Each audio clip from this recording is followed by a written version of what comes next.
तो अब हम करेंगे एग्जाम्पल नंबर 10। क्या लिखा हुआ है, इन ए फ्लावर पॉट। तो अब हम करेंगे एग्जाम्पल नंबर 10। क्या लिखा हुआ है क्वेश्चन में, इन ए फ्लावर बेड, कोई एक फ्लावर बेड है, there are 23 rose plants in the first row. तो कोई फ्लावर का बेड है, उसमें रोज प्लांट्स हैं 23 पहली रो में। तो ठीक है भाई, पहली रो में कितने रोज प्लांट्स हैं, 23। 21 इन दी सेकेंड, और 21 कौन सी रो में है, सेकेंड रो में। 19 इन दी थर्ड रो, थर्ड रो में 19 है। ठीक है, एंड सो ऑन, इसी प्रकार चलते जा रहे हैं। There are 5 rose plants in the last row. Last वाली रोज में कितने प्लांट है, 5 रोज प्लांट है। How many rose are there in the flower bed. इसमें नंबर ऑफ रोज पूछा है। बात पकड़ में आ रही है? अब ऐसे समझो, मान लो ये कोई आपका एक फ्लावर बेड है, तो पहले जो आपके जो प्लांट मतलब रोज के प्लांट है वो कितने हैं, 21। ठीक है, फिर आपके रोज के प्लांट कितने हैं, 19। फिर आपके रोज के प्लांट कितने हैं, 17। अब इसी प्रकार चलते हुए लास्ट में रोज प्लांट कितने हैं आपके, 5।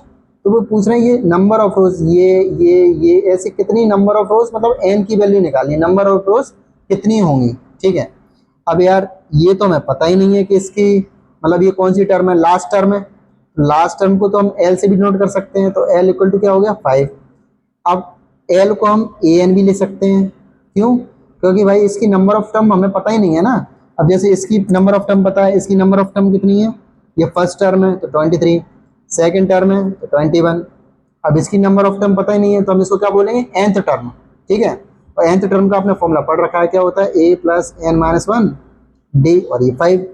अब d की वैल्यू भी चाहिए, तो d की वैल्यू यहाँ से मिल जाएगी, a2 माइनस a1। तो 21 माइनस 23 कितना आ जाएगा, -2।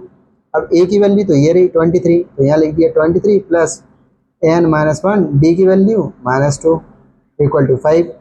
ठीक है, अब प्लस का 23 उधर जाएगा तो माइनस का हो जाएगा, तो 5 माइनस 23। इसको सॉल्व करेंगे कितना आएगा, माइनस का 16, 16 नहीं 18 आएगा, हाँ 18 आएगा, वो भी माइनस के। तो n minus one minus two. अब n माइनस वन ये क्या है, मल्टीप्लाई में, तो इधर जाके किस में हो जाएगा, डिवाइड में हो जाएगा। इससे इसको डिवाइड देंगे तो n minus one equal to कितना आ जाएगा, 9 आ जाएगा। तो n equal to 9 plus one, तो n इक्वल टू कितना आ जाएगा, 10। तो नंबर ऑफ रोज रहेंगी ना, जो नंबर ऑफ रोज रहेंगी वो कितनी रहेंगी, 10। तो इसी के साथ हमारा एग्जाम्पल नंबर 10 भी कंप्लीट हो चुका है।